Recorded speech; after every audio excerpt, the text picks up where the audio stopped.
गोरापुर नाम का एक छोटा सा गांव था, मगर उस छोटे से गांव के पास में ही एक बड़ा और घना जंगल भी था। गांव में रहने वाला कोई भी व्यक्ति उस जंगल में घुसने की गलती नहीं करता था। दरअसल बात यह है कि गांव के लोगों ने एक चुड़ैल को उस जंगल में कैद कर रखा था, इसलिए कोई भी गांव वाला उस जंगल के भीतर जाने की सोचता भी नहीं था। एक रोज जंगल में वो डरावनी चुड़ैल बरगद की पेड़ की चोटी पर बैठी जोर जोर से हंसने लगती है और हंसते हुए बोलती है, इन गांव वालों को क्या लगता है कि ये मुझे इस जंगल से तंत्र मंत्र फूंक कर कैद कर देंगे? तो मैं यहाँ से कभी बाहर नहीं निकल पाऊंगी। इन मूर्ख गांव वालों को नहीं पता कि आज की रात चंद्र ग्रहण है और कोई भी तंत्र मंत्र हम चुड़ैलों को चंद्र ग्रहण पर आजाद होने से नहीं रोक सकता। आज की रात मेरे इस जंगल से आजाद होने की रात है। फिर मैं गांव में घूमकर सुंदर और जवान औरतों का खून पीकर अपनी प्यास बुझाऊंगी और मेरी मनपसंद प्यास का नाम लेते ही मेरे मुंह में तो पानी ही आ गया। फिर मैं खूब प्याज खाऊंगी और अपना पेट भरूंगी। फिर उसी रात चंद्र ग्रहण होते ही वो चुड़ैल जंगल से आजाद हो जाती है और फिर वो एक बूढ़ी औरत का रूप लेकर गांव में रहने वाली सुमिता के घर का दरवाजा खटखटाती है। सुमिता आधी रात को उठती है और अपनी खिड़की से झांक कर देखती है। क्या बात है अम्मा, काहे इतनी रात गए हमरे घर का दरवाजा पीटे जा रही हो? बेटी, मैं बहुत भूखी हूँ, क्या कुछ खाने को मिलेगा? क्या अम्मा आधी रात में खाने को मांग रही हो? अब तो घर में बस एक आधी रोटी पड़ी होगी, वो खानी है तो बताओ। हाँ बेटी, वही ले आ, उस पर एक प्याज रख लाना, मैं उसी से काम चला लूंगी।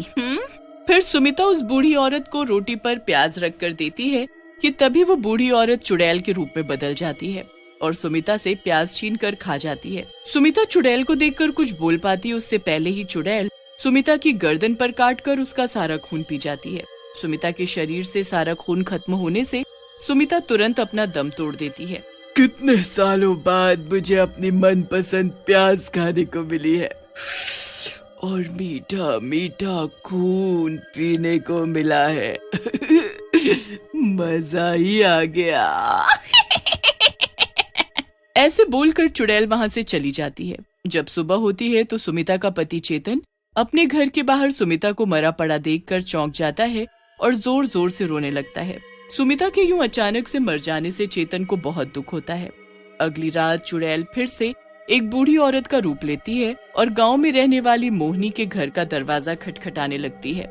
हे भगवान, इतनी रात में हमरे घर कौन आ गया? अरे तनिक ठहरो भाई, हम अभी आते हैं। मोहिनी दरवाजा खोलती है और देखती है कि उसके घर के बाहर एक बूढ़ी औरत खड़ी है। अरे क्या बात है अम्मा, इतना रात को आप हमरे घर का दरवाजा काहे खटखटा रही हो? बेटी, बहुत भूख लगी है, इस बुढ़िया को कुछ खाने को दे दो। अरे अम्मा, अब इतने रात को कहाँ से कछु दें आपको? घर में जवन बना था वो सब तो खत्म हो गया। खाना नहीं है तो कोई बात नहीं, पर घर में प्याज तो होगी ही ना, तो बस वही लाकर मुझे दे दो। अम्मा, खाली प्याज भला कौन खाता है? अरे बेटी, मुझे तो प्याज खाना बहुत पसंद है, प्याज खाकर तो मेरे अंदर जान आ जाती है। तू बस जल्दी से घर के भीतर जा और मेरे लिए प्याज ले आ। मोहिनी घर के भीतर जाती है कि तभी मोहिनी का पति गोकुल उठ जाता है और मोहिनी से बोलता है, अरे भाग्यवान, इतनी रात गए काहे खटर पटर किए जा रही हो? अरे कम से कम हमका रात को तो चैन से सोने दो। अजी ना जाने रात में एक बेचारी बूढ़ी औरत कहाँ से आ गई है और खाने को प्याज मांग रही है, बस मैं तो उसे वही देने जा रही थी। मोहिनी प्लेट में कुछ प्याज लेकर उस बूढ़ी औरत को देती है। अरे वाह वाह वाह, इतनी सारी प्याज, आज तो लगता है शैतान देवता मुझसे काफी प्रसन्न है। ऐसा बोलते ही बूढ़ी औरत चुड़ैल का रूप ले लेती है और मोहिनी से प्याज छीनकर खाने लगती है। अरे बाप रे, ये बूढ़ी औरत एक चुड़ैल है। अरे लड़की, तू ज्यादा शोर मत मचा, नहीं तो प्याज की जगह तेरा सिर चबा जाऊंगी मैं। ऐसा बोलकर चुड़ैल जल्दी से मोहिनी की गर्दन से चिपक जाती है और उसका सारा खून चूस लेती है। तभी शोर सुनकर गोकुल घर के बाहर आता है और देखता है कि मोहिनी जमीन पर मरी पड़ी है कि तभी उसकी नजर प्याज मांगने वाली चुड़ैल पर पड़ती है।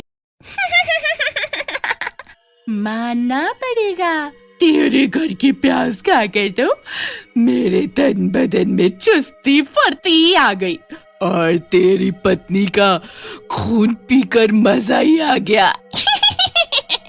अगर अपनी जान प्यारी है तो भाग यहाँ से, भाग। ऐसा बोलकर चुड़ैल वहाँ से जंगल की ओर चली जाती है। चुड़ैल के जाते ही गोकुल तुरंत पूरे गांव में शोर मचाने लगता है और गांव वालों को इकट्ठा कर सबको उस प्याज मांगने वाली चुड़ैल के बारे में बताने लगता है। हाय रे कम बखत मारी मेरी प्यारी पत्नी को मार कर जंगल में भाग गई। हाय रे। अरे जरा देखो तो गांव वालों, कितनी बेरहम तरीके से मेरी पत्नी को उस चुड़ैल ने मार डाला। अरे मोहिनी ने तो उसे बूढ़ी औरत समझकर प्याज खिलाई थी, पर वो चुड़ैल तो मेरी पत्नी का खून भी पी गई। हाय हाय हाय हाय रे। गोकुल की बात सुनकर और मोहिनी को मरा देखकर पूरे गांव में हड़कंप मच जाता है। हे भगवान, ये कैसी चुड़ैल है जो प्याज मांगकर खाती है और औरतों का खून पी जाती है। अरे हमका तो बहुत डर लग रहा है, हम तो अब से घर में प्याज रखना ही बंद कर देंगे। हाँ। फिर अगले दिन जैसे ही रात होती है, सभी गांव वाले चुड़ैल के डर से अपने खिड़की दरवाजे बंद कर लेते हैं। रात के 12 बजते ही चुड़ैल गांव में घूमने लगती है।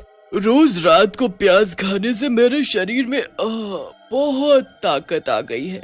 अब मैं इन गांव वालों को अच्छा सबक सिखाऊंगी। ऐसा बोलकर वो चुड़ैल फिर से एक बूढ़ी औरत के रूप में बदल जाती है और गांव में रहने वाली शांति के घर का दरवाजा खटखटाने लगती है। अरे ओ बेटी, मुझ बुढ़िया को कुछ खाने को दे दो। अरे रोटी सब्जी ना सही, थोड़ी प्याज ही खाने को दे दो, मैं उसे ही खाकर अपनी भूख मिटा लूंगी। अरे मर गई रे, लगता है बाहर दरवाजे पर प्याज मांगने वाली चुड़ैल है। अजी गप्पू के पिताजी जरा उठो, बाहर दरवाजे पर प्याज मांगने वाली चुड़ैल खड़ी है और जोर जोर से दरवाजा पीटे जा रही है। भगवान, इन औरतों का न जाने क्या होगा, न जाने कितना डरती है। अभी देखना हम कैसे उस चुड़ैल की चोटी पकड़ कर हवा में घुमाते हैं। हाँ। महेश गुस्से में अपने घर का दरवाजा खोलता है और बूढ़ी औरत को देखकर बोलता है। अरे ओ चुड़ैलिया, तुम क्या लागत है कि तुम हमका बूढ़ी औरत बनकर चकमा दोगी और हम कछु नहीं समझ पाएंगे।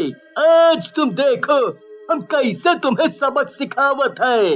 हाँ, तुम्हारी चोटी पकड़ कर कैसे तुमका हवा में उछालत है। हाँ। बूढ़ी औरत अपने चुड़ैल रूप में आ जाती है और हंसते हुए बोलती है। अरे तेरी हड्डियों में जान तो है नहीं और अपने आप को शक्तिमान समझ रहा है। अबे मूर्ख, जरा अपनी आँख खोलकर सामने देख। मैं एक चुड़ैल हूँ जो तुझे एक ही झटके में प्याज की तरह कच्चा चबा जाऊंगी। ऐसे बोलकर चुड़ैल महेश का गला पकड़ लेती है कि तभी महेश की पत्नी शांति जोर जोर से शोर मचाना शुरू कर देती है। अरे गांव वालों, तनिक हमरे पति को इस चुड़ैल से बचाओ। शांति का शोर सुनते ही गांव के लोग अपने घरों से निकलकर बाहर इकट्ठे हो जाते हैं और डरावनी चुड़ैल को देखकर बहुत डर जाते हैं। चुड़ैल को देखकर सीमा जल्दी से भागकर मंदिर के पंडित जी के पास जाती है और उन्हें चुड़ैल के बारे में बताती है। दूसरी ओर चुड़ैल महेश को गले से उठाकर दूर पटक देती है। कोई मेरा कुछ नहीं बिगाड़ सकता। चुड़ैल ऐसा बोलकर जोर जोर से हंसी रही होती है कि तभी वहाँ पंडित जी आ जाते हैं। चुड़ैल, मैं जानता हूँ कि तुझे प्याज खाना बहुत पसंद है और मैं ये भी जानता हूँ कि प्याज ही तेरी सबसे बड़ी कमजोरी है। चुड़ैल पंडित की बात से काफी डर जाती है। पंडित, आखिर तू कहना क्या चाहता है? पंडित जी अपने झोले से एक बहुत बड़ी प्याज निकालते हैं और चुड़ैल को दिखाते हुए बोलते हैं। तू अपने आप को बहुत ताकतवर समझती है ना? तो जरा ये प्याज मेरे हाथ से छीन कर खा कर तो दिखा। इस पंडित की अब उम्र हो गई है, इसीलिए तो ये ऐसी बात कर रहा है। ऐसा बोलकर चुड़ैल पंडित की ओर बढ़ती है और उसके हाथ से प्याज छीनकर खा जाती है। प्याज खाते ही चुड़ैल का पूरा बदन आग की तरह जलने लगता है। ये प्याज कोई ऐसा वैसा प्याज नहीं था। इस प्याज में मैंने मंत्र पढ़ी हुई लौंग घुसा रखी थी। पंडित, ये तूने अच्छा नहीं किया। चुड़ैल के ऐसे बोलते ही वो जलकर भस्म हो जाती है और गांव वालों को उस प्याज मांगने वाली चुड़ैल से हमेशा हमेशा के लिए मुक्ति मिल जाती है।